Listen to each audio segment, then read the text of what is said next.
বিশ্বজুড়ে নতুন করে আলোচনা। যুক্তরাষ্ট্রের সামরিক শক্তি প্রশ্ন উঠেছে, ফুরিয়ে যাচ্ছে কি মার্কিন মিসাইল ভান্ডার? ওয়ার্ল্ড নিউজ টুডে চ্যানেলে আপনাকে স্বাগতম। সাম্প্রতিক সংঘাত ও বৈশ্বিক উত্তেজনার প্রেক্ষাপটে যুক্তরাষ্ট্রের মিসাইল ব্যবহারের হার বেড়ে গেছে বলে বিভিন্ন বিশ্লেষণে উঠে এসেছে।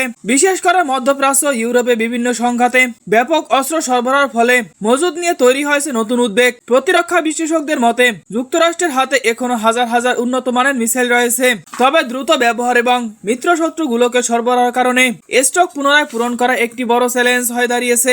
উৎপাদন বাড়ানোর উদ্যোগ নেওয়া হলেও আধুনিক মিসাইল তৈরিতে সময় ও প্রযুক্তিগত জটিলতা থাকায় তাৎক্ষণিকভাবে ঘাটতি পূরণ করা সহজ নয়। এদিকে পেন্টাগন জানিয়েছেন, তারা পরিস্থিতি পর্যবেক্ষণ রাখছেন এবং প্রয়োজন অনুযায়ী উৎপাদন বাড়ানোর পরিকল্পনা চলছে। সব মিলিয়ে যুক্তরাষ্ট্রের মিসাইল ফুরিয়ে যাচ্ছে এমন দাবি পুরোপুরি সত্য না হলেও চাপ যে বাড়ছে তা স্পষ্টতই। ভবিষ্যতে বৈশ্বিক নিরাপত্তা পরিস্থিতির উপর এর বড় প্রভাব পড়তে পারে।